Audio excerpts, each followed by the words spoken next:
السلام عليكم ورحمة الله وبركاته دمان والدين تا صوماليات كنول ودن كان إنجليزكا بيشا سبتمبر السنة كان اللبضو كون إيو لباتنكا أدو إبرالك نخضو سيد أدلا سعوتان ودن كان وحاكا بلاب ميا لابا سبجكتي أما لما مادو أو لغو كلمة عابو relationship education أو مركاسي لو ديجدونو عرورتا برايمريغا ديجتا إيو relation sex education أو إساغانا مركاسي لو ديجدونو أرديدا دوكسيادا سري dadweynaha Soomaaliyeed ee ku nool wadankan Ingiriiska waxaad moodaa arintani in ay aad u fududeysteen isla markaasna waalidiintu ay ku mashquulsan yihiin noloshooda kale isla markaasna aysan eegeenin caruurta da'da yar ee guryaha idin joogta oo la bari doono in wiilkaaga uu wiil kale u guursado gabadhaadana ay gabar kale guursato iyo waxyaabo intaasi ka sii fog waalidka Soomaaliyeed ee ku nool wadankan Ingiriiska ma saarno sida aan inta badan arko kurbada saaran dadka Ilaahay subhanahu wa ta'ala uu nimceeyay cabsadan ay ku jirto kana baqaya in yawmal qiyaamah la weydin doono caruurta aad dhashay in la baro waxyaabaha aadka u fooshuxma ee qoomuluud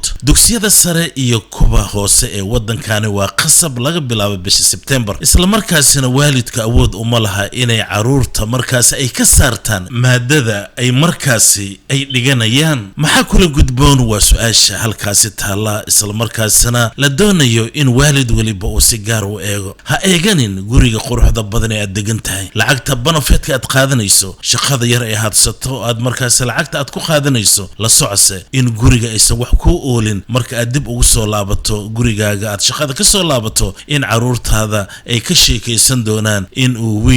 wiilka kala guursan karo gabadhana ay gabar kale ay guursan karto waa arin runtii diin ahaan aad iyo aad u foolxun isla markaasina lagu weydin doono يوم القيامة علماء الصومالية ده ودن كان إنجليزك كنول أياد مودا إني أرنتان آدي أي كجاب سدين أرنا دريمين حتى إن أي كوعي جليان عرورتا صومالية أي والد كوشيغان أرنتان دبات هذا إلى هاي يصير أي مركز كجبت بادل هايين سدوا كله إن درجات كصومالية إيجانا سدوا كله كم هدلان وحد مودا إن وحيابك كله إيه السياسة أي كم مشغول سيهين عرورتا هذا أي أبدان تابش سبتمبر مركل جارو إن وحياب فولحون لبرو فضلا isku daya in aad caruurtiina ka badbaadisaan arintaana fooshxun ee qoomuluud ee bilaab madoonta dhawaan hadaan nahay bahda miidiyaha waxaan isku dayi doonaa siib anigoo Saalim Dhoore in mar waliba idin ku soo celceliyo arintaani in ay dhibaatadeeda leedahay Ilaahay subhanahu wa ta'ala uu na wada su'aali doono hadaad isleeda caruurtaada way koreen oo way ka badbaadiyaan la soco caruurtaada waa ay guursan doonaan ubadna way dhali doonaan kuwa ay dhalaanna la socda in arimahaasi ay ayagana ay